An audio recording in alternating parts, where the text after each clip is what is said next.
Off the coast of Burleigh Beach, a young whale losing strength and slowly drowning after being held under by tangled shark nets. This man, only known as Django, wasn't waiting any longer for authorities, jumping from his tinny and taking matters into his own hands.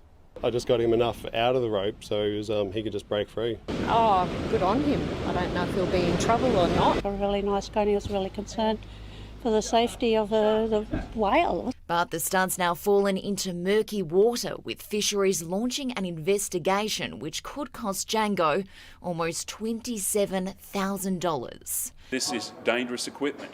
It's equipment that has seen, unfortunately, loss of life. A risk this maverick was willing to take. You know, it wasn't even a question. I didn't think, I wonder what the fines are. And the man of the moment, Django, joins us now. Django, you're a hero. Yes. I wouldn't say that. Just a normal bloke. Doing his best, hey? But when did you first realise that there was a whale that needed saving?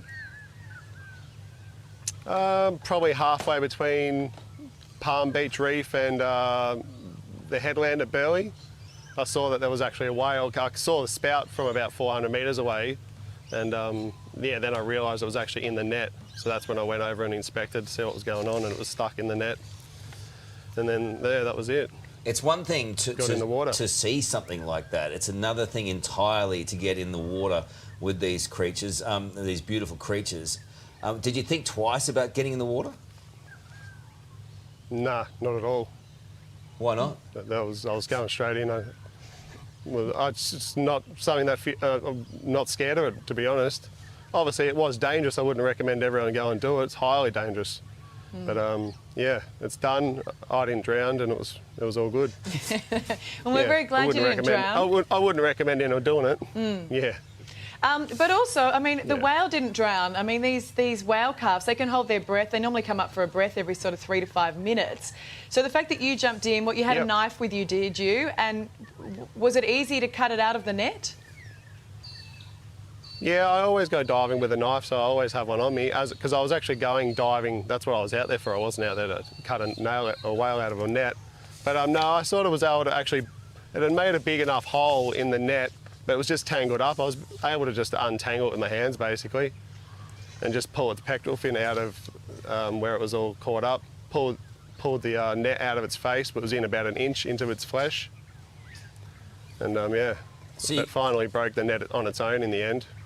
You got up pretty close and personal with this thing. Were you worried about your own getting injured yourself?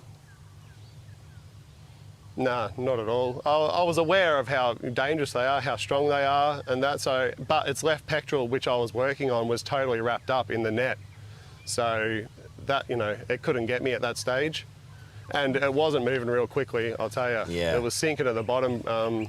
Yeah, I don't think it was in a good state. It had been there for a while from reports I've heard. But yeah, it got off all right, and yeah, it should be fine. Hey, Django, some people are saying that once you cut the whale free, that he or she thanked you. Is that true? What was that moment like? How does a whale say thanks? Yeah, I don't know I don't know. Yeah, no, I didn't get a thank you. It just took off. Yeah. Hey, I was thanking it for not drowning me. Okay, now, just repeating what has been reported. That's the reason why I didn't ask that question. Hey, to Django, before we go, Django, there's all this talk about fines. How much are you going to have you received a fine? Issue. Have you seen it? And what does it look like? What have they told you? Tell us, give us the latest. Well, obviously, I saw them out on the boat. I saw fisheries out on the boat, and then I gave them all my details and that. I already knew that fisheries worker because I'd spoke to him a few weeks ago in the creek here.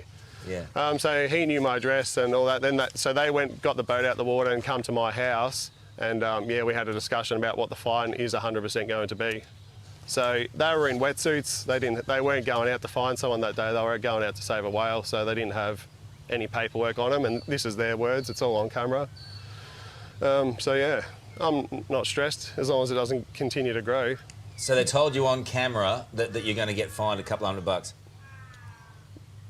It wasn't a couple $100, but yeah, they've told me.